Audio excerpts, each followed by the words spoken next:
Se reúne el diligenciamiento de constancia del despacho, intervinientes y partes que hicieron su presentación en las horas de la mañana se encuentran presentes. Continúa en el estrado del señor testigo. Señora fiscal, tiene el uso de la palabra. Gracias, señoría. Muy bien, se acordó entonces con la defensa e intervinientes que la metodología del ingreso de estos documentos al juicio será en grupo. Pero para claridad entonces le voy a pedir el favor al testigo que lo hagamos por hoja, indicando con qué persona se inicia y con qué persona finaliza en la página correspondiente de su dictamen. E ilustrando brevemente qué se verificó. Quiero decir, si se verificó en las respectivas cuentas bancarias. Ok, es eso. Buenas tardes. Teniendo en cuenta las instrucciones impartidas por el despacho del señor juez y por la señora fiscal y la defensa, a continuación procedo a explicar básicamente lo requerido. En la hoja que se me somete a consideración, en la hoja número 1, se relacionan denuncias presentadas por el señor Julio Mario Salazar, Cristóbal Luna Uribe, Mari Mesa, Teresa Mesa, Víctor Rincón Córdoba. Señora. Lo interrumpo. Solamente vamos a decir quién inicia en la hoja y quién Okay. para agilidad. Okay. Inicia en la hoja el señor Julio Mario Salazar y culmina en la hoja el señor Daniel Germán Zamora. En la hoja número 1. Los documentos que se analizaron respecto de estos denunciantes, como ya lo he venido diciendo a lo largo de mi dicho, son las denuncias acompañadas de los anexos que fueron presentados con ellas. Esos documentos básicamente pues constan en los cuadernos de evidencia que me fueron sometidos a consideración. De la hoja 1 pues básicamente estábamos hablando del cuaderno número... Porque aquí ya no existen cuadernos, sino que ese es un grupo de evidencias. Bueno, mías. el segundo grupo de evidencia, permítame yo devuelvo esto. Perdóneme aquí para que quede claro. Hay un título en su cuadro que dice datos, extractos y verificación. ¿Verificó usted uno a uno la información contenida en su cuadro frente a los extractos que le he puesto de presente como evidencia 30 y 31? Sí, señora. Bueno, ok, continuemos. En el cuaderno, Hoja.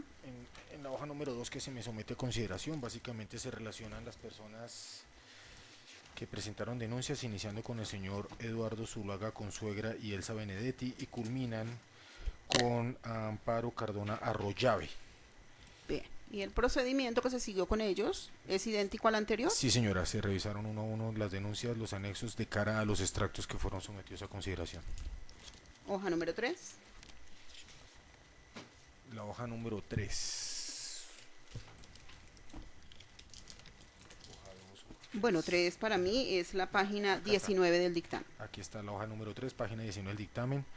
Se relaciona como denunciante inicial Lilian Cardona de Gómez y culminan con Estela Pinto de Naranjo. El procedimiento de verificación de la información de los dichos de las denuncias es el mismo al que ya se ha explicado para las hojas 1 y 2. Página 20 de su dictamen, que hemos llamado hoja 4. Página 20 del dictamen.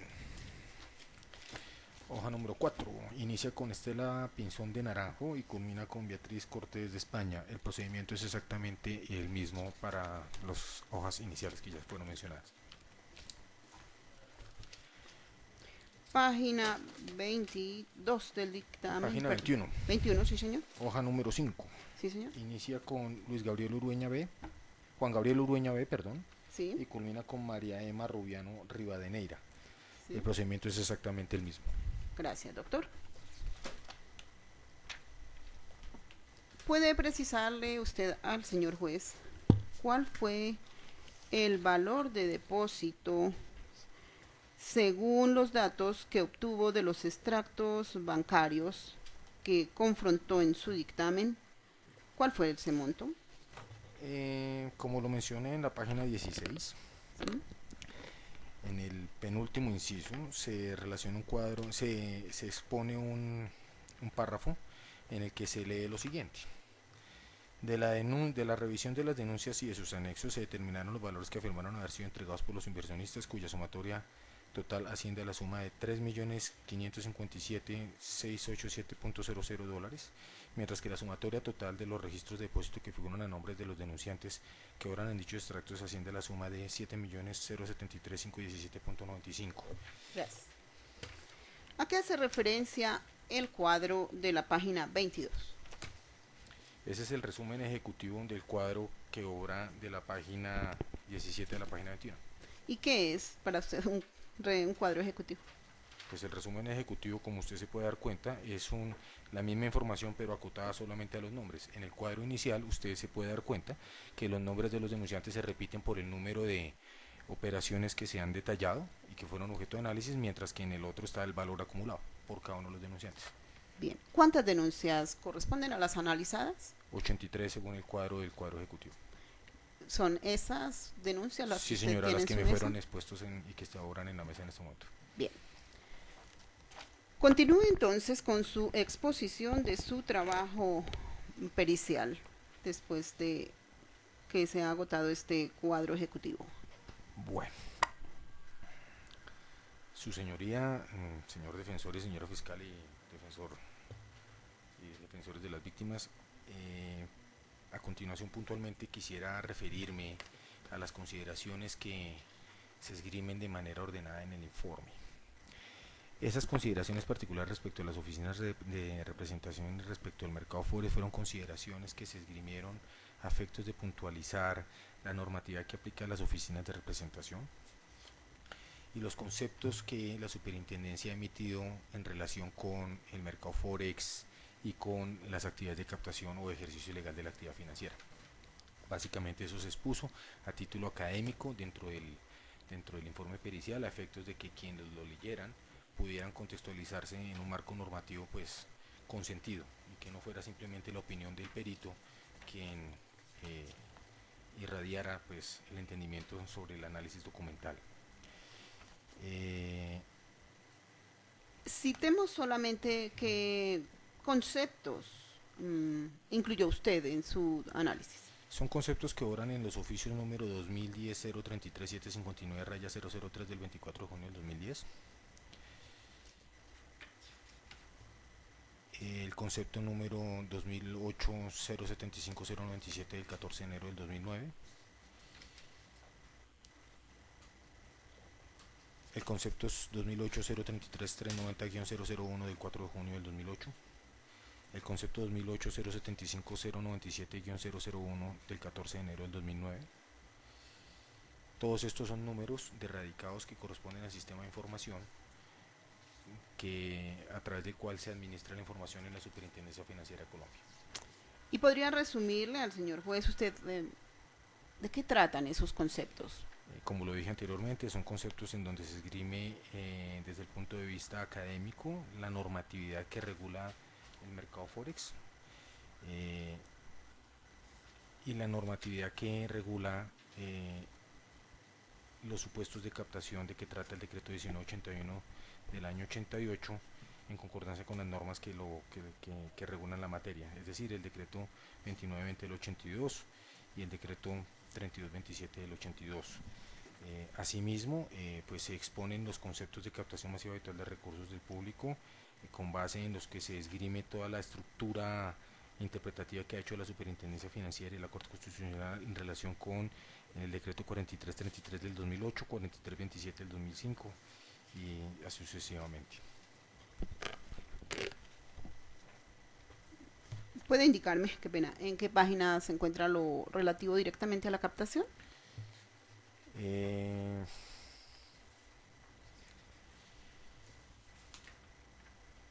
El primer concepto que se cita en materia de captación obra en la página 28, el segundo concepto obra en la página 29. Hablemos del primer concepto, página 28. Pues paso a leerlo para que entendamos nuevamente el tema. Sea lo primero precisar que de acuerdo con lo establecido en el artículo 335 de la Constitución Política de Colombia, las actividades financieras, bursátil, aseguradora y cualquier otra que implique el manejo, aprovechamiento o inversión de recursos captados del público se catalogan como actividades de interés público y requieren para su ejercicio preautorización del Estado, autorización que ha sido delegada a la Superintendencia Financiera de Colombia por el cumplimiento de los requisitos en la ley en el Estatuto Orgánico del Sistema Financiero. Para su ilustración se transcribe el citado artículo constitucional así. No es necesario. Se Sí, procede a saltarse la lectura de ese artículo. sí. Teniendo en cuenta que la actividad financiera ha sido entendida y definida por la Superintendencia Financiera, entidad rectora en la vigilancia y control de la misma, como una actividad propia y reservada para las entidades que ostentan el carácter de vigiladas de dicho órgano de control, la cual se compone de dos actividades. La primera, la relativa a la captación de recursos del público, y la segunda, la referida a la colocación profesional de los mismos. En tal sentido, la realización o el ejercicio de la actividad financiera en cualquiera de sus etapas está sujeta a la obtención previa de la autorización correspondiente que confiere la Superintendencia Financiera. Así las cosas, y teniendo en cuenta que uno de los aspectos que constituían la finalidad del presente peritaje es la determinación de si las actividades realizadas por los indiciados dentro de la investigación penal configuran o no una captación ilegal de recursos del público, y se hace necesario hacer una referencia preliminar de tipo conceptual sobre lo que actualmente se entiende en la doctrina administrativa como captación ilegal de recursos del público. Habiendo precisado el concepto de actividad financiera y partiendo de la base de que la actividad de captación hace parte de aquella, se debe precisar el concepto de captación. Al efecto, conviene recordar que el desarrollo legislativo sobre el punto se esgrime desde el ámbito penal y desde el ámbito administrativo. En relación con el primero, el legislador ha tipificado la actividad de captación ilegal como una conducta delictiva y ha definido dos verbos rectores que configuran la misma, en el artículo 316 del Código Penal. Teniendo en cuenta que dicha norma es un tipo penal en blanco, se hace necesario para concluir la consumación de tal conducta la verificación de los supuestos normativos expuestos en el decreto 1981 de 1988. El citado decreto es preciso en determinar los eventos o supuestos en los cuales se puede entender cuando una persona incurre en captación masiva ilegal de recursos del público. Para mejor ilustración se transcribe la norma en comento así, y ahí está la transcripción completa del decreto 1981 de 1988. Según esa norma, ¿en dónde está concretamente? Porque como se trata de un tipo penal en blanco, la estructuración de esa captación. Entonces, en la Su continuación... señoría, eso es una pregunta inválida en el sentido que le compete eso a la parte de mostrarlo, ya que se trata estrictamente de un punto de derecho y de la adecuación frente a la pericia presentada. No, eso que es normatividad, y la normatividad Ok. pues no requiere prueba. Sí, señor. Continúe, señora fiscal. Continuemos entonces dejando de lado la normatividad. Pero sigo a leer lo que se ilustró en el peritaje. Sí, señor. Así las cosas, se entiende que una persona capta recursos del público cuando su pasivo está conformado por más de 20 obligaciones con igual número de personas o 50 obligaciones generadas por la recepción a título de mutuo o a cualquier otro, en el que no se opera como contraprestación el suministro de un producto o un servicio. De igual forma, se entenderá que una persona está en curso en captación cuando ha suscrito en un periodo consecutivo de 3 meses más de 20 contratos de mandato que tenga por objeto la libre administración de los recursos recibidos de los mandantes, entre otros aspectos. Ambos eventos requieren, para concluir la existencia de una captación ilegal, de recursos del público, de la verificación de los requisitos de que trata el parágrafo del artículo primero del decreto 1981 del 88, es decir, que los dineros recibidos superen el 50% del patrimonio líquido a quien se imputa la captación, o que la recepción de los recursos obedezca a un proceso de publicidad en el que se realizan ofertas públicas o privadas a personas innominadas, o de haber utilizado cualquier otro sistema con efectos idénticos o similares. No obstante lo anterior, conviene traer a colación algunas consideraciones expuestas por la Superintendencia Financiera al referirse a la actividad de intermediación financiera y de captación de recursos del público. Al efecto, se transcriben algunas partes del concepto 2008-033-390-001 emitido el 4 de junio del 2008 así. Y procedo a leer el concepto que cité en el peritaje. Disculpe, su señoría, estamos en el mismo sentido, realmente de la página 29 a la 32, lo que aparecen son fundamentos de derecho. Por favor, señora fiscal, Sí, deme un centrémonos segundo. en lo que es el peritaje como tal, o sea, es decir, el concepto científico, técnico, Sí, señoría. Deme un segundo. profesional por de favor. quién está en el estrado, doctora. De manera general, ¿por qué citó usted estos conceptos?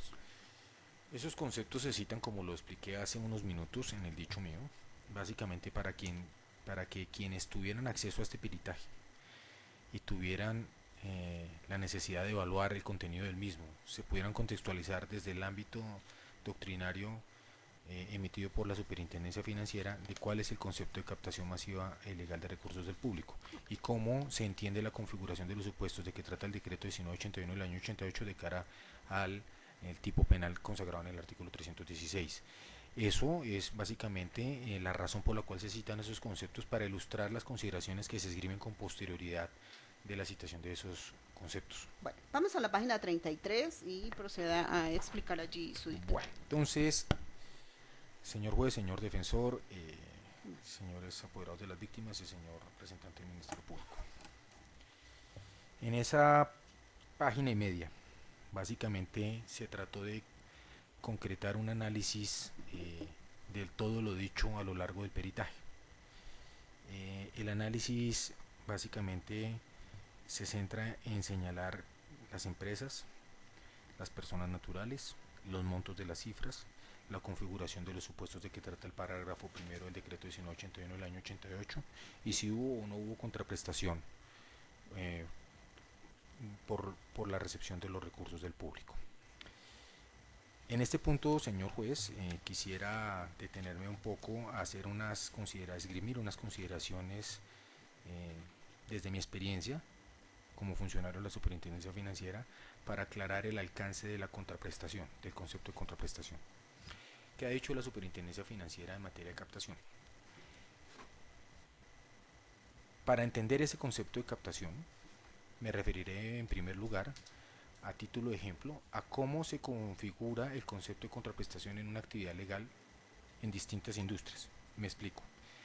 Industrias como la intermediación del mercado público de valores, o industrias como la fiduciaria, o en una industria como la bancaria. En tratándose del mercado público de valores de cara a un contrato de comisión o una APT, que es una administración de portafolios de terceros, encontramos básicamente que esos dos tipos contractuales hacen referencia al ejercicio de un contrato de mandato, entendiendo el mandato como la generalidad de ese tipo de contratos.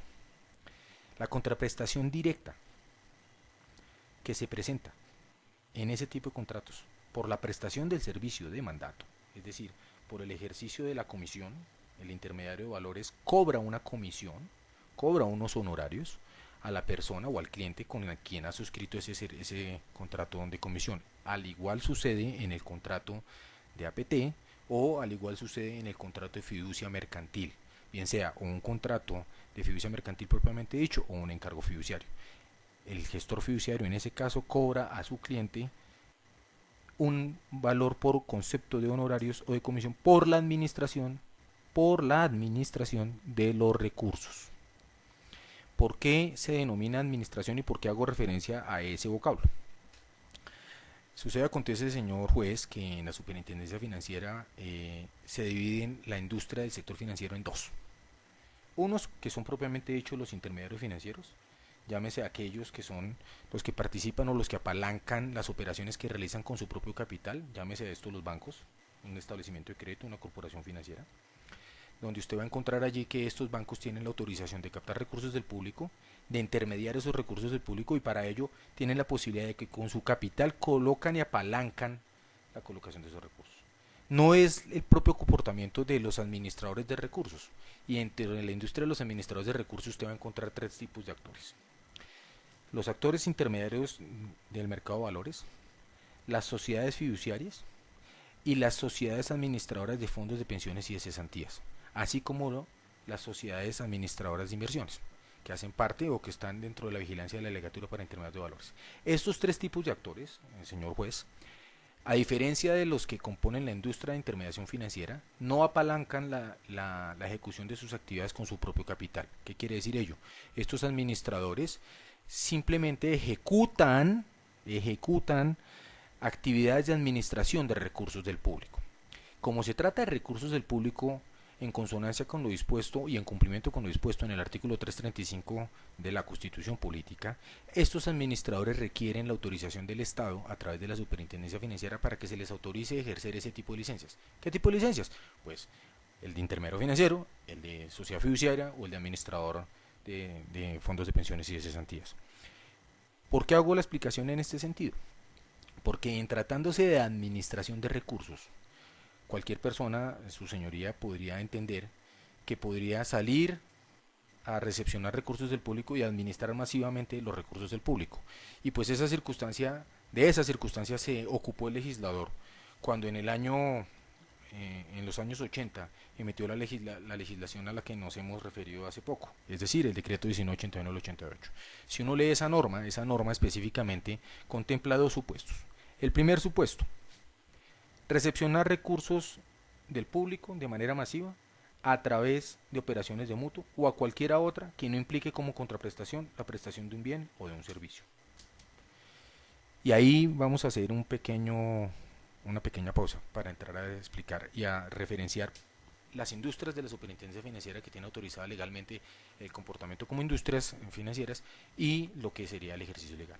Un banco tiene la posibilidad de, a través de una cuenta corriente, una cuenta de ahorro o un depósito a término, de recepcionar masivamente recursos del público con la obligación de devolvérselos a las personas a las que se las ha recibido, es decir, a sus clientes, con la retribución que ha contemplado contractualmente, es decir, con la diferencia de interés. Un administrador de recursos, ¿a qué se obliga? Un administrador de recursos se obliga a recepcionar los recursos del público y administrarlos cumpliendo la finalidad que les confería. Y aquí entonces entran las diferentes finalidades. En los contratos de comisión, básicamente, se contemplan finalidades de hacer inversiones en el mercado público de valores, es decir, adquisición de activos en el mercado público de valores. Esa adquisición de activos en el mercado público de valores, a pesar de que se hace a través de un intermediario financiero, esa adquisición de activos queda a nombre de cada uno de los inversionistas. ¿Qué significa ello? Que estos administradores de recursos tienen que cumplir con un principio, todos ellos tienen que cumplir con un principio que se llama el principio de segregación patrimonial. Y ese principio de segregación patrimonial atiende a que los recursos deben ser segregados del patrimonio del administrador, primero, es decir, no pueden quedar a nombre del patrimonio del administrador y no pueden quedar a nombre del patrimonio de otros terceros. A eso se refiere el principio de segregación patrimonial, bien sea en la industria del mercado público de valores, en la industria de las sociedades administradoras de fondos de pensiones y cesantías y en la industria de las sociedades fiduciarias. ¿Por qué hago estas aclaraciones? Porque en el evento en que una persona celebrare de manera masiva contratos de mandato, y me refiero a contratos de mandato como la generalidad que gobierna las actividades legales en el ejercicio público del mercado público de valores, en el ejercicio del contrato de fiducia y en el ejercicio de la administración de fondos de pensiones y cesantías, todas esas actividades incorporan un mandato de los clientes hacia las sociedades administradoras, en el sentido de que en todos esos tipos de contratos se le instruye por sus clientes a esas personas la posibilidad de administrar libremente o con instrucciones específicas. Y ahí entra un punto de manera particular que cuando se mira el decreto 1981 se tiene que hacer la diferencia, y es en el segundo supuesto del decreto. Artículo primero, segundo supuesto. El primer supuesto es recepcionar dineros a título de mutuo o a cualquier otro título que no se prevea como contraprestación o bien o servicio. El segundo punto es celebrar en un periodo consecutivo de 3 meses más de 20 contratos de mandato de libre administración. ¿No es cierto? ¿Qué ha pasado en la realidad, señor juez? La Superintendencia Financiera durante muchas operaciones, en muchas de sus actividades de supervisión, a través de inspecciones a personas no vigiladas de la Superintendencia Financiera, logró establecer que personas naturales o personas jurídicas celebraban diferentes tipos de contratos, denominándolos de diferentes maneras, dentro de los cuales incorporaban mandatos. Y mandatos que no dejaban de ser otra cosa que mandatos sin instrucciones específicas. ¿Qué quiere decir ello? El mandato sin instrucciones específicas, como bien lo dice Néstor Humberto Martínez Azuero en su libro, Néstor Humberto Martínez Azuero y Sergio Rodríguez Azuero, perdón, Néstor Humberto Martínez en su libro, básicamente atiende a aquella instrucción, a aquel contrato en virtud del cual una persona le confiere a otra una tarea para que este otro adquiera activos a su libre entendimiento. ¿Qué quiero decir ello? Yo, Marco Fiel Martínez, le puedo entregar a un tercero unos recursos para que este tercero salga en un mercado específico y compre los activos que él considere necesarios, sin que cumpla con una instrucción específica que yo le confiera. Él puede, en virtud del ejercicio del mandato que le ha sido conferido con o sin representación, salir a comprar esos activos. Si supera el número de contratos, de 20 contratos, en un periodo consecutivo de 3 meses, podría incurrir en una captación en tratándose de contratos sin instrucciones específicas.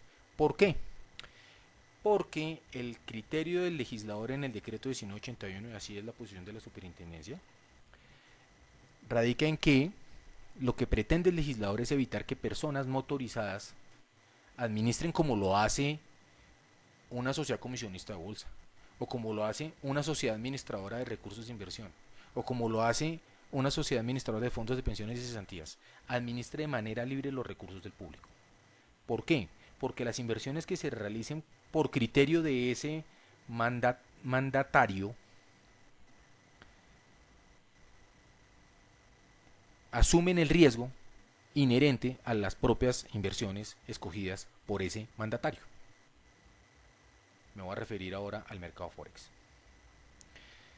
Yo le entrego los recursos, señor juez, permítame lo pongo como ejemplo a usted. Le entrego los recursos a usted y usted, bajo su real saber y entender, lleva a cabo las operaciones en el mercado Forex. Eso es básicamente el ejercicio de un contrato de mandato de libre administración. ¿Qué quiere decir ello? Que es usted como mandatario quien escoge las inversiones que se realizan en el mercado. Y los riesgos que asumen los inversionistas en virtud de ese mandato son los que generan la escogencia que usted hace como operador de esas inversiones. En un contrato de mandato con instrucciones específicas, ¿qué sucedería? Yo, Marco Fidel Martínez, permítame nuevamente lo vuelvo y lo coloco como ejemplo, le entrego a usted, señor juez, 100 millones de pesos y le digo, por favor, adquiérame tales, tales y tales y tales y tales, y le especifico qué tipos de activos financieros o monedas o qué tipo de activos en el mercado en el que usted considere, en el que estemos definiendo la operación de mandato. Como usted se puede dar cuenta, señor juez, el por qué el Estado a través de la Constitución define que se requiere autorización del Estado, porque se está hablando de operaciones de interés público, es decir, el manejo, la administración de recursos o la recepción de recursos del público o que impliquen el manejo del aprovechamiento de recursos del público, implican que la persona que lo vaya a hacer tiene que estar capacitada para y tiene que estar autorizada por el Estado. Esa autorización que confiere la Superintendencia Financiera para que se realice la recepción de recursos del público a través de cualquiera de sus licencias requiere un estudio pormenorizado de idoneidad, de carácter, de profesionalidad, de modelo de negocio, de estudio de factibilidad, de infraestructura, de implementación de esquemas tecnológicos que le permitan a esas personas administrar los recursos del público, recepcionarlos, administrarlos y manejarlos. Nosotros como Estado tenemos la obligación a través de la Superintendencia Financiera de verificar que personas que vayan a manejar los recursos del público cumplan con unos mínimos de ley. Si las personas acreditan esos mínimos de ley, se les autoriza bajo las formas que establece el Estatuto Orgánico, es decir, sociedades limitadas o sociedades anónimas, a través de cualquiera de las modalidades que se establecen en la ley. Y cualquiera de las modalidades que se establecen en la ley son cualquiera de las empresas que componen el sector financiero, llámese en establecimientos de crédito, llámese sociedades fiduciarias, sociedades comisionistas de bolsa, sociedades administradoras de fondos de pensiones y cesantías, compañías de seguros, compañías de reaseguros, bueno, estamos hablando de muchas otras. Habiendo hecho esas precisiones, señor juez, procede a notar lo siguiente. Cuando usted analiza, o cuando uno como perito tiene que analizar un expediente como el que me he puesto a consideración, uno revisa si hubo o no hubo recepción de recursos del público. Que esa fue la conclusión a la que yo arribé. ¿Hubo recepción de recursos del público? Sí, disculpe, señoría, qué pena interrumpirlo. Sí, doctor. señor. Ya el testigo perito nos ha suministrado una información que es un basamento jurídico interesante para la solución de la controversia. Sin embargo, hace alusión el perito o da a entender que va a realizar como una adecuación jurídica del expediente con relación a las normas que acabo de establecer, y eso sí no le competiría a su señoría. Doctor, no da lugar, por favor, continúe. Señora fiscal, orientemos las preguntas a lo que fue el objeto del peritaje. Bien, podemos ya entrar al tema de la página 33. A eso me disponía, Okay, me disponía a entrar, y no es una adecuación típica de lo que voy a hacer. Lo que pasa es que la tarea que se me confirió a mí fue analizar el expediente, y desde el punto de vista jurídico, en mi calidad de perito y experto de la Superintendencia Financiera, se me pidió conceptuar si la recepción de recursos del público se encuadraba dentro de los supuestos del decreto 1981. Precisamente lo que reclama la defensa, su señoría, lo que va a terminar diciendo es reemplazar su función adjudicativa y no es válido. No, centrémonos, el peritaje tiene un caso particular y centrémonos ahí, señora fiscal, y creo que a usted le compete llevar entonces el orden y la dirección del testimonio de consideración, es su testigo. Ok, denme por favor un segundo.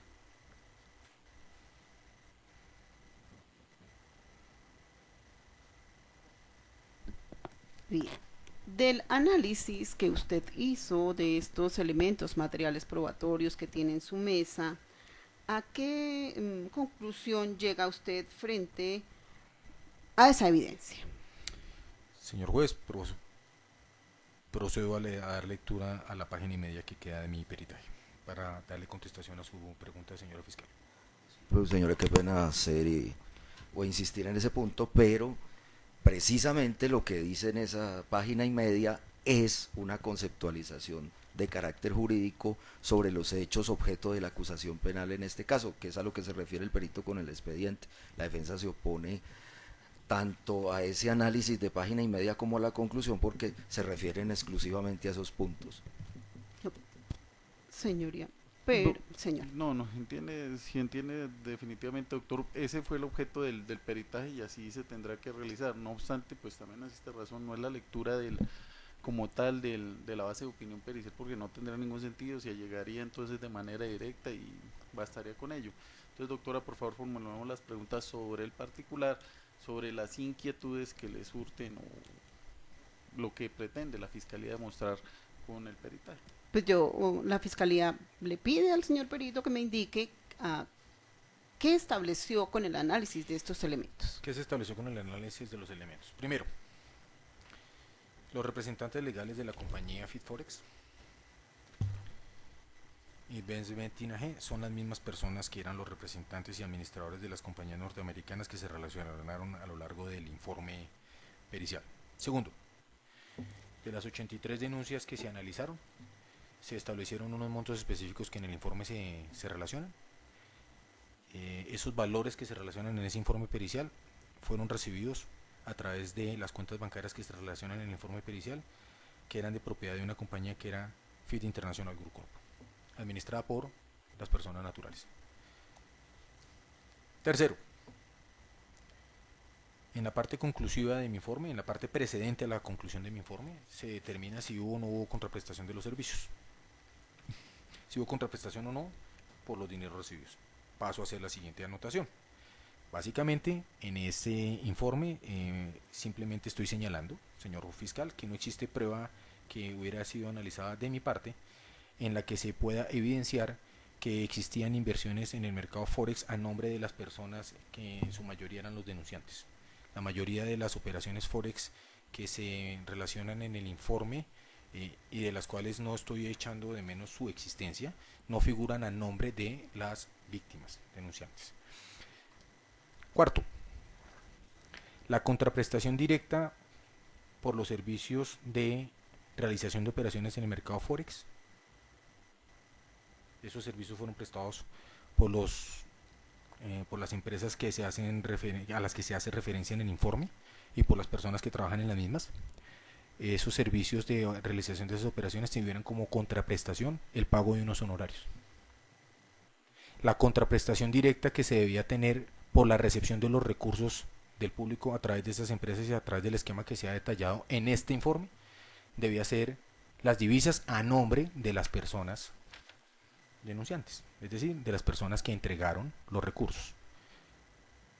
Esa es la forma, señor juez, como lo he tratado de ilustrar a través de mi exposición, cómo operan las entidades que tienen autorizada la recepción de recursos del público por parte de la Superintendencia Financiera. Una persona que le entrega a un comisionista de bolsa los recursos para que le sean adquiridos valores en el mercado público de valores, esos valores quedan a nombre del inversionista, adquiridos por el intermediario de valores, autorizado para ellos. Una persona que le entrega los recursos a una sociedad fiduciaria a través de un contrato de fiducia mercantil o contrato de encargo fiduciario, puede tener la certeza de que los recursos que reciben o de los bienes que recibe el fiduciario están segregados patrimonialmente y están registrados en la contabilidad del negocio fiduciario como bienes fideicomitиdos a nombre del fideicomitente. ¿Quién es el fideicomitente? El cliente. Es decir, los bienes figuran a nombre de las personas. ¿Qué sucede en una sociedad administradora de recursos del público? Básicamente, los bienes están a nombre de esa persona.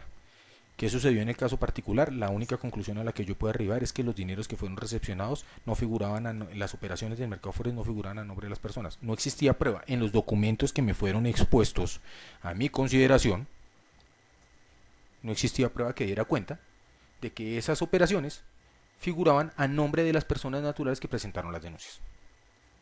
Por eso la conclusión, si el juez se quisiera remitir a ella, la consideración para no entrar en la lectura del mismo, teniendo en cuenta las consideraciones del apoderado de la defensa, básicamente en la página 33, en el último párrafo, trato de hacer referencia a dicha ¿En la 33 o 34? Sí, 33, último inciso.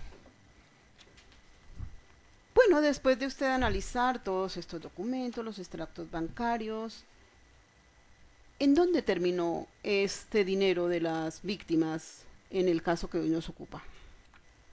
De lo que se concluyó en mi informe pericial fue que los dineros fueron recibidos por las personas que se relacionan en el informe. No le puedo decir yo en dónde terminaron los dineros. Yo le hablo ahí de la recepción de recursos del público. Perdón, ese.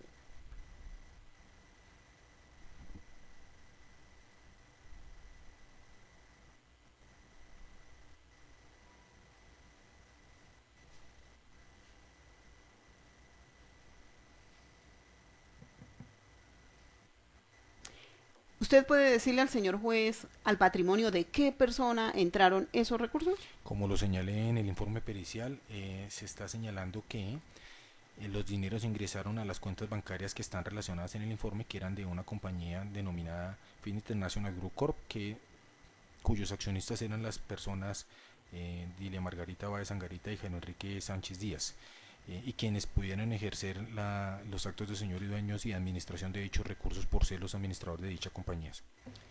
Y usted, después de analizar esos elementos, puede decirnos si se entregó a esas víctimas o inversionistas bienes o servicios como contraprestación. Del análisis de los elementos que fueron sometidos a mi consideración, la conclusión a la que se arribó es que había una recepción de recursos del público para la realización de operaciones Forex, pero no se puede encontrar dentro del expediente constancia documental o probatoria alguna que dé cuenta de que las operaciones Forex estaban a nombre de las personas que tienen la calidad de denunciantes. ¿Recibieron alguna contraprestación? ¿Existe evidencia? Lo estoy señalando en el informe que no.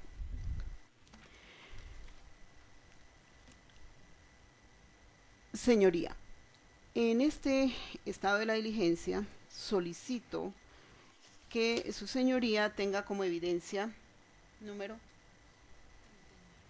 39 el informe, la base de opinión pericial que consta de 34 folios, que ha sido expuesta y explicada el día de hoy por el doctor Marco Fidel Martínez Albarracín, con sus anexos que lo constituyen todas y cada una de las denuncias que fueron introducidas, que fueron enunciadas más bien, y que corresponde a las relacionadas en ese base de opinión policial, páginas 17 a 21. Perfecto, señora fiscal, se tendrá como tal el peritaje rendido el día de hoy por el experto en la materia. Se advierte que pues en ejercicio del mismo se señalaron los soportes de la respectiva pericia y por esa vía ingresan al proceso. Continúa, señora fiscal. Permiso, un momentito, mientras organizo estos elementos, si le parece. Márcame esta.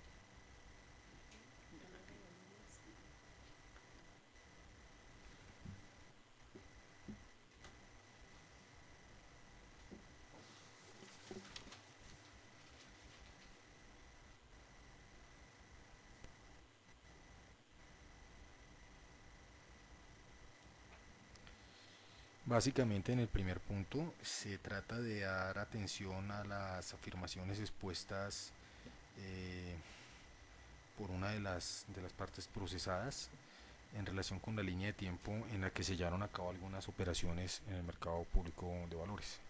Allí se exponen las consideraciones que tuvo lugar para explicar ese tipo de operaciones, ese tipo de consideraciones que expuse con las operaciones.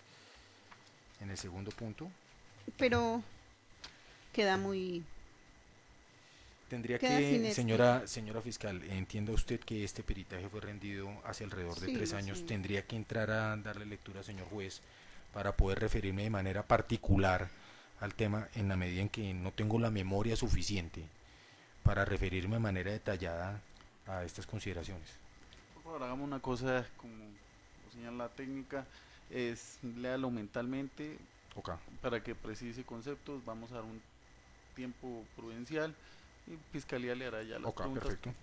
Y obviamente, frente a circunstancias que ya desborden cualquier capacidad mental, frente al recuerdo, pues Sí, estará sí. de fundamento la respectiva base de opinión.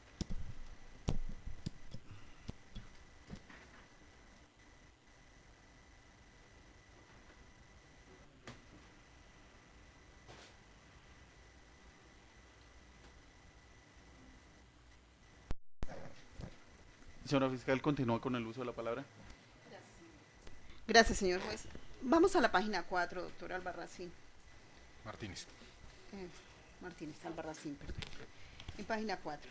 Sí, señora. Allí hay unos cuestionamientos que le hace la señora Dilia Margarita Báez Angarita a su dictamen inicial. ¿Qué era lo que ella preguntaba o sí, Bueno, quería aclarar y qué le dijo usted? bueno, básicamente su señoría, señor apoderado, señores apoderados y representante del Ministerio Público, la ampliación del peritaje se concentró en atender 4 puntos específicamente de la señora Margarita Báez y un punto del señor Sánchez. El primer punto de la señora Margarita Báez básicamente atiende a señalar un poco la autorización que se le había conferido a la oficina de representación y cómo las actividades de publicidad y comercialización que llevó a cabo esa oficina de representación eran legales o no. La respuesta que emití como perito en su momento básicamente se limitó a señalar que el peritaje que se había rendido no cuestionaba de ninguna manera las actividades de comercialización o publicidad que llevaba a cabo la oficina de representación. Lo que se señalaba puntualmente en el peritaje y por eso lo transcribí en la respuesta a la aclaración fue transcribir nuevamente los apartes del peritaje donde se precisaban a qué me refería con las actividades de publicidad y promoción que se realizaron por parte de personas que estaban trabajando en esa empresa y que a la postre permitieron vincular a personas a la compañía Fit International Group. El segundo punto del peritaje, básicamente de la señora Báez, señala que en el peritaje no se relacionaron las transferencias electrónicas que realizó FIDE International Group Corp a otros brokers especializados dentro de las operaciones de mercado forex. Vuelvo y reitero, señor fiscal, en este señor juez y señora fiscal, en este ampliación de peritaje se explicó puntualmente, básicamente que en el peritaje inicial no se había hecho referencia al análisis de las operaciones del mercado forex porque no era relevante para el objeto del peritaje. Tercer punto. Se relacionó por parte de la señora Margarita Báez o hace unas afirmaciones en relación en la forma como las personas se enteraron de la existencia de la compañía internacional Group Corp y por qué llevaron a cabo las operaciones. En respuesta señala la señora Margarita Báez en esa afirmación que en ningún lado se evidencia que las personas hayan manifestado que lo hicieron a través de la publicidad realizada en Colombia.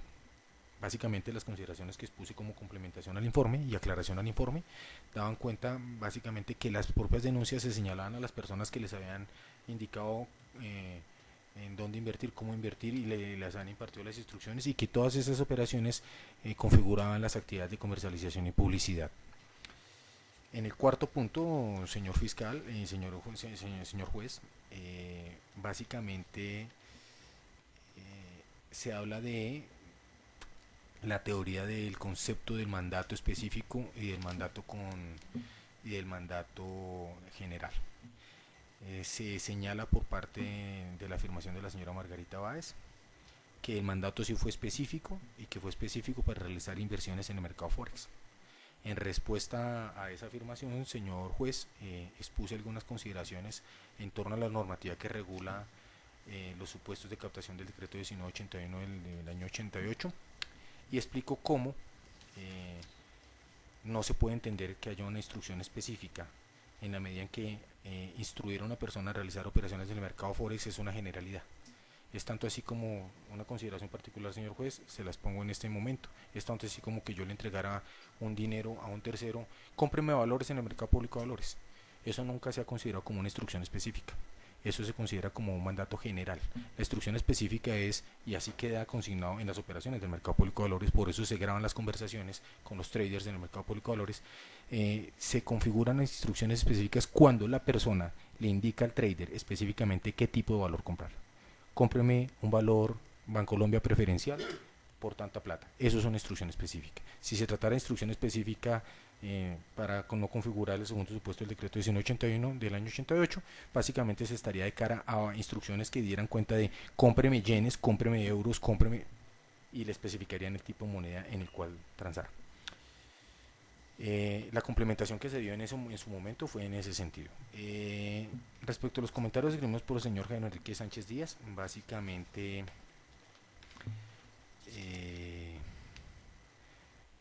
se señala que no hice valoración de los dos peritajes anteriores que obraban en el expediente. La consideración ahí es muy puntual, señor fiscal. Señor juez, básicamente explico yo por qué no valoré, porque lo que me fue sometido a mi consideración fueron los elementos que obraban en el expediente, los elementos materiales probatorios que obraban en ese expediente, las denuncias y los anexos de las denuncias. No podía yo entrar a hacer una valoración de un peritaje, que eso es de competencia pues de las autoridades judiciales que instruyen el proceso, no de mi parte, porque me estaría extralimitando pues en el ejercicio. No podría yo entrar a valorar o a cuestionar el dicho de otro experto que se haya metido con anterioridad. Esa fue la consideración que se tuvo bien al lugar complementar en el informe. Aclaro que en la complementación de este informe hice precisiones en torno a afirmaciones que hicieron las personas procesadas, en torno a que el informe inicial tenía como intención confundir. No, desde ninguna órbita, y no es mi intención desde el ámbito profesional que me gobierna mi actuar, no es mi intención emitir un concepto con el ánimo de confundir a las partes ni de generar conceptos ambiguos o confusos. Gracias. Permiso para acercarme al testigo, señores.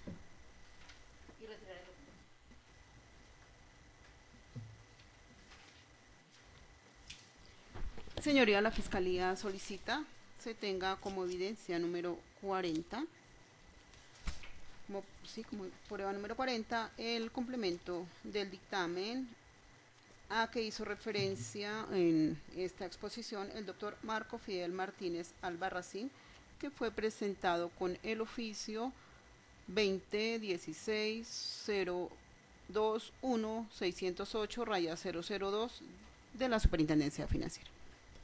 Tendrá como parte del testimonio en lo que fue objeto precisamente el testimonio, doctor. Eso iba a decir su señoría, única y exclusivamente el aporte e incorporación de la evidencia con relación a lo que hizo explícito el testigo.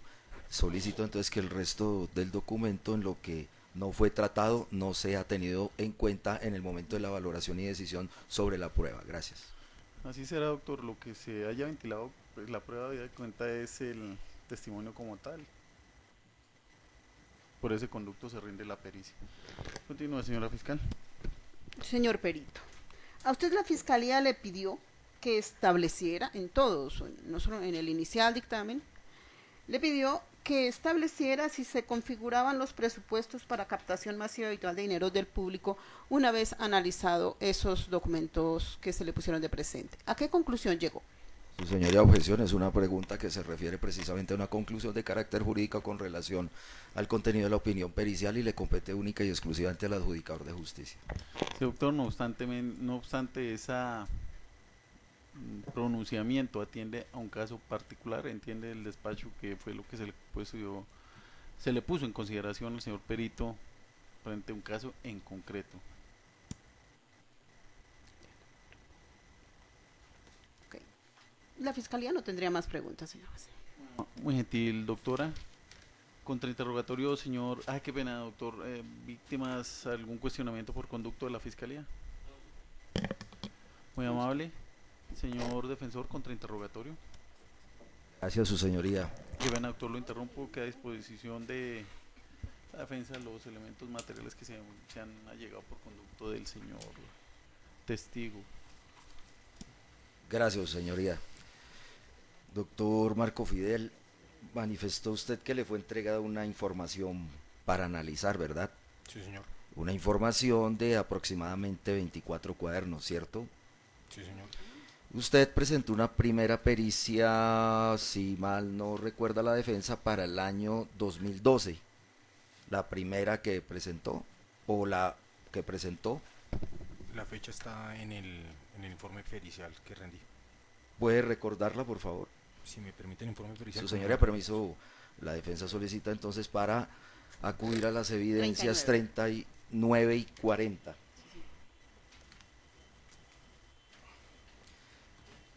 ¿Me autoriza su señoría para poner a disposición del testigo las pericias? Siga, por Tenga la favor. bondad. Entonces vamos a ubicarnos en el informe pericial que presentó. ¿De qué año es? El informe pericial que presenté se presentó el 22 de febrero del año 2013 a las 9 de la mañana. Perfecto. ¿Y la ampliación o la aclaración a la que hizo alusión en qué año?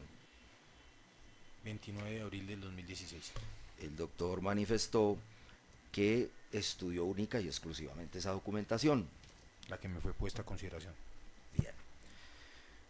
Manifestó también que se limitó en su opinión pericial, como lo expuso aquí oralmente, a determinar si había recepción de recursos o no, Sí, señor. en términos de captación de recursos. Sí, señor. Habló también que no había hecho un estudio del contenido de los contratos. ¿Es eso cierto? Exactamente, no se hizo ningún estudio de las estipulaciones contractuales que duraban en esos contratos. Ya. Manifestó que en las denuncias se referían las personas que se presentan allí como víctimas, cuyo fin era invertir en la plataforma o mercado Forex, ¿verdad? Dijo usted eso. Eso se lee en las denuncias.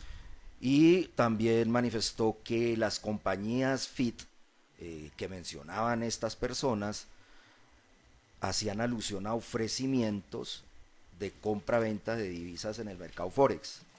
Lo que manifesté fue que los denunciantes señalaban que los ofrecimientos que le habían hecho a ellos, personas que trabajan en una compañía FIT, daban cuenta que las operaciones del mercado Forex eran realizadas por esas compañías. Y en esas denuncias que usted estudió, se precisó que los contratos iban dirigidos, en las denuncias digo, a invertir en esa plataforma mercado. ¿Es verdad eso?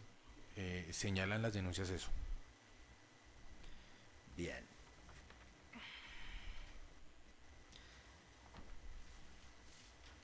Manifestó que dentro de la documentación que tuvo presente, para efectos de emitir su opinión pericial, no había, así lo manifestó usted en una respuesta, de haberse originado por parte de FIT International Group Corporation o Dilia Margarita y Jairo Sánchez la prestación de bienes o servicios.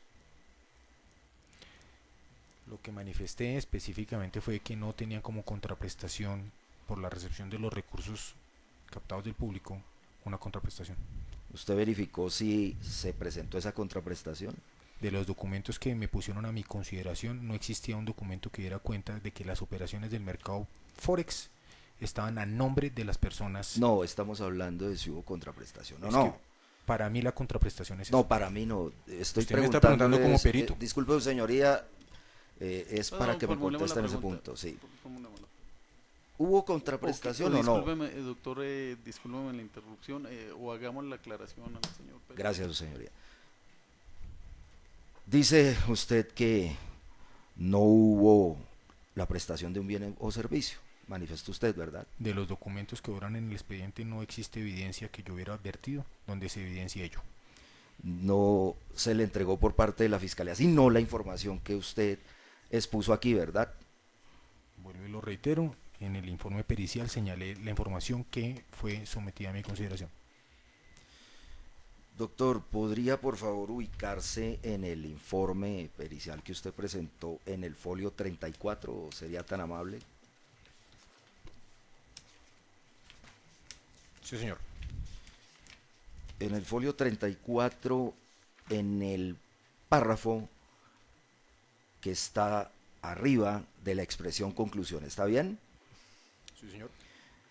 Allí se afirma por parte suya que la CFTC de los Estados Unidos afirmaron que Forex Investment Team S.A. ofrecía la prestación de servicios de transacción de divisas. ¿Ese es el segundo párrafo de arriba hacia abajo? Sí, señor. ¿Me permite leerlo? De abajo hacia arriba. Sí, claro, ¿De como abajo no. hacia arriba? Sí, de abajo hacia arriba. Está encima sobre la expresión conclusión. Dice, ¿Está bien? lo Es voy a- pertinente resaltar. Lo voy a leer. Por si- favor. Si me lo permite. Claro que Es sí. pertinente resaltar que la entrega de recursos por parte de los inversionistas denunciantes, que se cuantificó en el presente peritaje, no tuvo como contraprestación producto o servicio alguno. Luego sigue. Lo anterior, a pesar de que la compañía Forex Investment Team S.A. ofrecía la prestación de servicios de transacción de divisas en el mercado internacional electrónico Forex, circunstancia que se concluye del contenido de algunas piezas procesales probatorias que hacen parte de la investigación que adelanta la SFTC en los Estados Unidos de Norteamérica respecto a la sociedad FIT International Group Corp, que así lo indican. Está bien hasta ahí. La competencia de la Superintendencia Financiera, territorialmente hablando, ¿cuál es? ¿Qué cubre la competencia de la Superintendencia Financiera de Colombia? La competencia de la Superintendencia Financiera de Colombia en el ámbito del territorio nacional cumple las funciones de supervisión, control y vigilancia respecto de las entidades vigiladas por la Superintendencia Financiera de Colombia y respecto a las entidades que son controladas. Asimismo, tiene facultades para vigilar que personas no autorizadas ejerzan actividades que son de orden restrictivo de las entidades vigiladas de la Superintendencia Financiera de Colombia. Cuando habla en el desarrollo de su testimonio de captación de recursos, cuando usted habla de recursos, ¿a qué se refiere? Dineros. ¿Usted verificó o le fue suministrada información en la evidencia que le entregó la Fiscalía si esos recursos, o mejor, si usted pudo verificar dónde fueron entregados esos recursos por parte de los clientes? La evidencia que me fue suministrada da cuenta que esos recursos fueron consignados en cuentas aperturadas en los bancos JP Morgan Chase y Bank of America. Claro, y el egreso, es decir, el origen de la procedencia. Señor apoderado, me permito recordarle que las afirmaciones que esgrimí a lo largo de mi dicho en esta declaración se circunscribieron a explicar que el alcance de mi informe se limitó a establecer si hubo recepción o no de dineros del público. No se limitó a establecer de dónde provenían esos dineros. Bueno, pero entonces le pregunto, usted desde su punto de vista de perito, para verificar si hubo o no captación, ¿es necesario saber de dónde se hicieron los depósitos? No, señor. ¿No? No, señor. En mi criterio, no. No, en su criterio no, en el criterio de la legislación que usted citó. En el criterio de la legislación lo único que pide es que se establezca que los dineros ingresen al patrimonio de la persona que se le imputa la captación. Y el patrimonio ingresó a FIT International Group Corporation, dijo.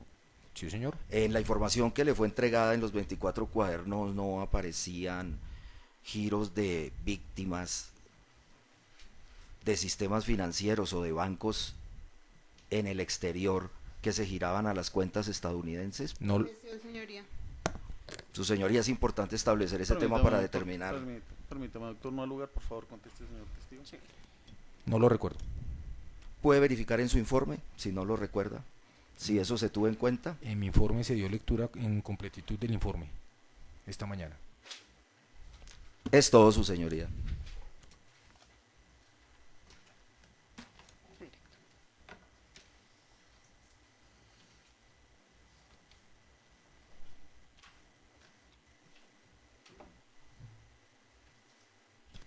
Gentil doctor, redirecto, señora fiscal. Sí, señoría.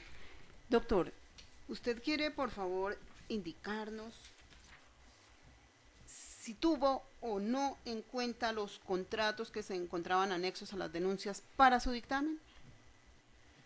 Señora fiscal, señor juez, como lo expliqué esta mañana, hay un acápite específico en el que se hace relación a los contratos que fueron suscritos por las personas y se hace la valoración específica y se explica la finalidad de esos contratos, por qué fueron valorados y en qué sentido fueron valorados. ¿Y en qué sentido fueron valorados? Para demostrar la vinculación de esas personas con la empresa FIT International Group Corp. Gracias. No más preguntas, señor juez.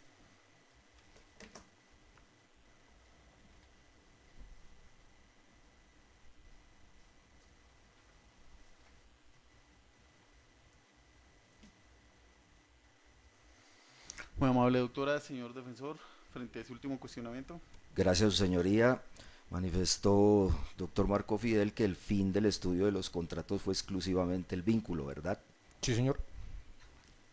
Y no hizo alusión sino a ese fin en los contratos, Así está dicho en mi informe. que incluso estaban en inglés. Las apreciaciones sobre ese contrato ya No, las esgrimí. los contratos.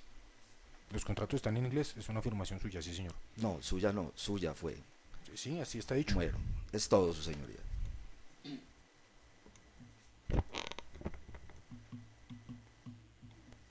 Muy gentil doctor, se culmina de esta forma el testimonio en lo que hace a las partes. Ministerio Público, ¿alguna pregunta aclaratoria complementaria? Sí, su señoría. Doctor, lo primero es saludarlo y agradecerle su presencia en este recinto judicial, Con mucho gusto, muchas gracias. su importante presencia. Lo primero es, recordemos la resolución del 12 de diciembre del año 2008 en la cual la superintendencia le otorga una autorización para la representación de una empresa suiza con sede en Zúrich, para que usted, conforme a los elementos materiales probatorios que analizó en su dictamen, nos diga si esa autorización incluía la captación posible legal de recursos de personas en Colombia. Su señoría, si me permiten acceder a la resolución para mirar el alcance del contenido de las consideraciones y de la parte resolutiva de la misma, podría atender con Por supuesto que En no. efecto, su- doctor, ya les será puesto a disposición. Sí, 2008. Disculpe, objeto esa petición de la Procuraduría por lo siguiente. El testigo informó en la mañana que había citado la resolución con fines de información, que él no la había suscrito, no la había proyectado, no había tenido ningún vínculo a ese respecto. Entonces se opone la defensa a que el testigo haga alguna referencia a ese documento, porque sería ir más allá de la finalidad de la intervención del Ministerio Público, que es la complementación o aclaración de algunas respuestas. Doctor, ese tema fue tratado en la sociedad en frente al directo. Es una aclaración válida y simplemente no es el documento como tal. No es el documento como tal, es lo que se ha señalado dentro del peritaje. ¿No lo aceptó? Ah, sí, sí lo aceptó. Perdón. Ah, claro que sí.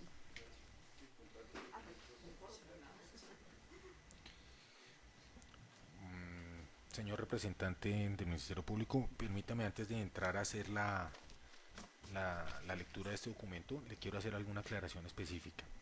La normativa que regula el funcionamiento de las oficinas de representación en Colombia, que es el decreto 2558, contempla la posibilidad, esa normatividad de las complementarias contempla la posibilidad de que las sociedades que fungen como oficinas de representación recepcionen recursos de los servicios a los que están autorizados representar y ofrecer.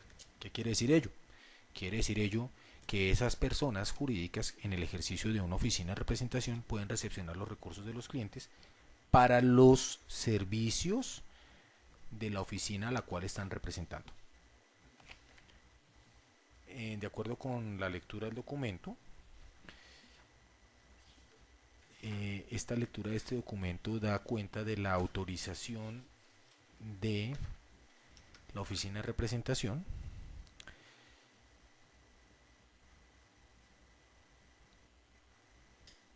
y Voy a leer solamente 3 reglones de la parte resolutiva del señor juez, si me lo permite. Artículo primero, autorizar la apertura de la oficina de representación en Colombia Fit for Steam AG con domicilio para que, de conformidad con el plan general de funcionamiento presentado a esta entidad, promueva y publicite los siguientes productos y servicios del mercado de valores para los cuales se encuentra expresamente autorizado en su país de residencia, y señala cuáles son los servicios. Al respecto, es preciso advertir que las menciones efectuadas a valores en las actividades descritas en los números 1 y 3 se entienden como instrumentos financieros derivados de conformidad con lo expuesto por el apoderado de la sociedad. La autorización para la prestación de los productos y servicios antes descritos se entiende sin perjuicio del cumplimiento de las normas aplicables a las operaciones celebradas entre residentes.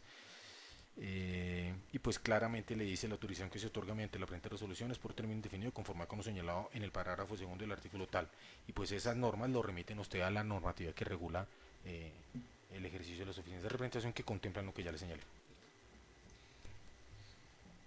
Doctor, explíquele al señor juez si de la revisión exhaustiva que hizo de la documentación puesta por la Fiscalía para elaborar el dictamen, usted encontró que haya existido por parte de los denunciantes y de la empresa que se le autorizó la representación alguna consignación a cuentas de la empresa mandante Fit Forest International Team AG de Zurich, Suiza. Representante del Ministerio, quiero precisarle nuevamente, los documentos que fueron analizados por mí como perito dan cuenta de consignaciones a cuentas bancarias de la oficina Fit International Group Corp, y no dan y los extractos que fueron analizados corresponden a esa compañía, no a la compañía por la que usted pregunta. Sí, es decir, tal vez la pregunta no fue clara. Yo lo que quiero es que en forma concreta le diga al señor juez si de todas las consignaciones que hizo la representante de Colombia de la empresa suiza de suscripción para el mercado de valores, usted encontró alguna consignación en razón a esa representación de dineros de la empresa de Colombia a la de Suiza, a cuentas. Señor juez, en respuesta a la pregunta del representante del Ministerio Público, le tengo que señalar que yo no vi, evidencié o advertí la existencia de consignaciones de la oficina de representación a la oficina representada. Su señoría, muchas gracias.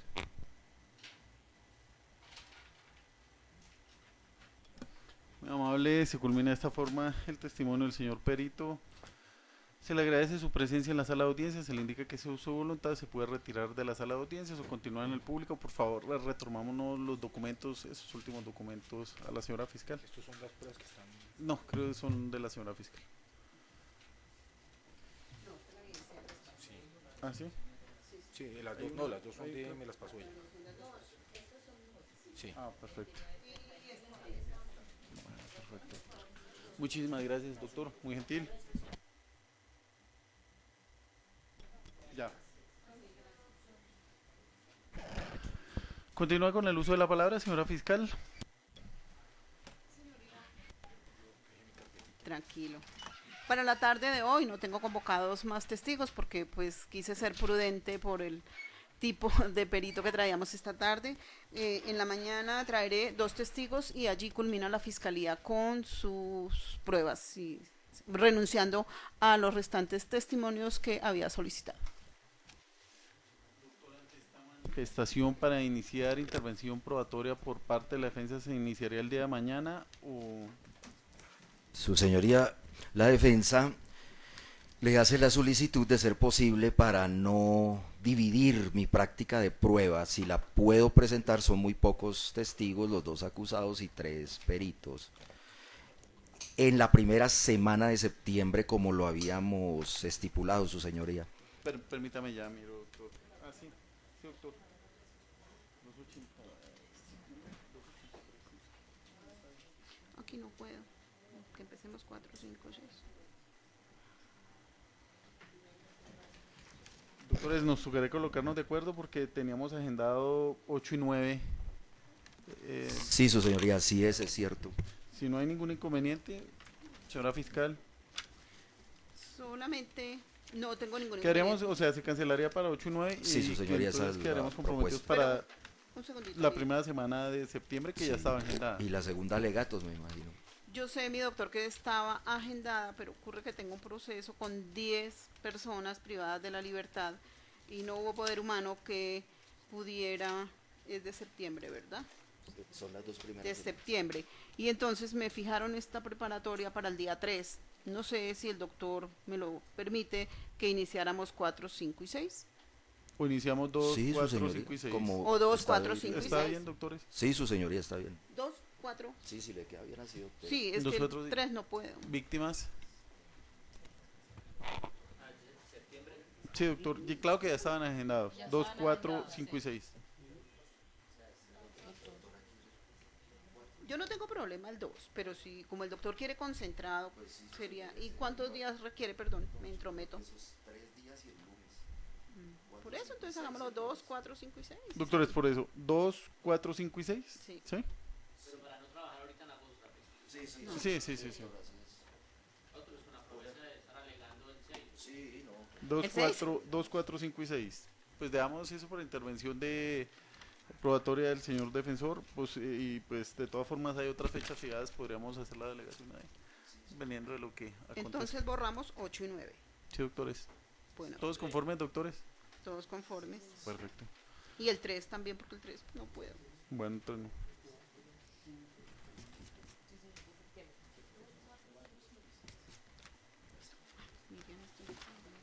Doctores, se culmina el diligenciamiento siendo las 4 y 12 minutos del día. Se agradece asistencia a partes y demás personas presentes en la sala de audiencia, muy gentiles.